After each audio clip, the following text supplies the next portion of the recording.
Bonjour chers amis, dans cette vidéo nous allons découvrir le schéma de la communication et puis nous allons découvrir aussi les obstacles et clés de la réussite de la communication. Voici donc le schéma de la communication tracé par le grand linguiste Roman Jakobson. Il se compose de l'émetteur, c'est celui qui envoie le message à travers un canal, et puis on a le récepteur qui reçoit le message et qui fait le feedback. Pour les obstacles observés en situation de communication, on distingue trois types d'obstacles à une situation de communication.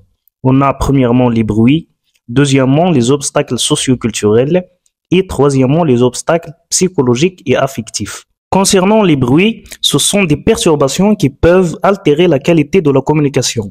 Les bruits peuvent prendre quatre formes. Premièrement, les bruits techniques. Ce sont des bruits liés au canal de transmission.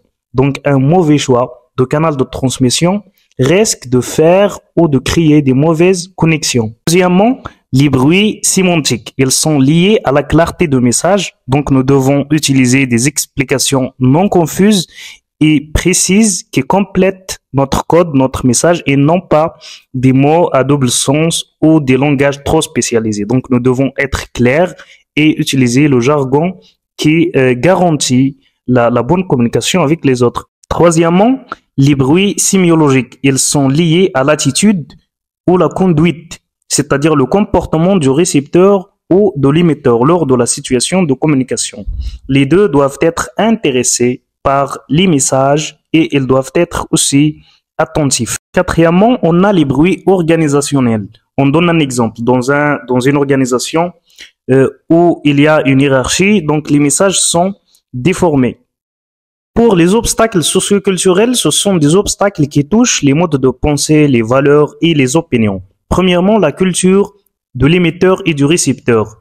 La différence culturelle peut créer des conflits grâce à la différence et à l'écart entre l'éducation, entre d'autres facteurs. Deuxièmement, le milieu socioculturel. Donc, on a des orientations de chaque couche sociale. Donc, tout un chacun a son milieu et ce milieu crée une sorte de principe.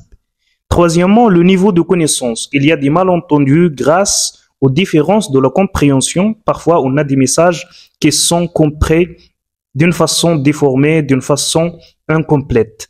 Et dernièrement, l'âge. Donc, le transfert intergénérationnel mal accompagné peut créer des conflits et des déformations de la situation de communication. Les obstacles psychologiques et affectifs. Les interlocuteurs ne communiquent pas vraiment ou communiquent mal. Ces obstacles se traduisent sous forme de, premièrement, attitude subjective de sympathie ou d'antipathie. Deuxièmement, crainte au mépris de l'autre.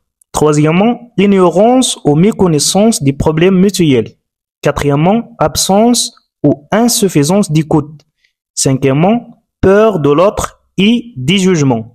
Sixièmement, peur du silence. En ce qui concerne les clés de la réussite de la communication, on peut citer plusieurs facteurs. La précision et la clarté, l'adaptabilité, la bonne écoute et le feedback, poser des questions, le respect et le regard, le verbal, le non-verbal, l'empathie et les compléments.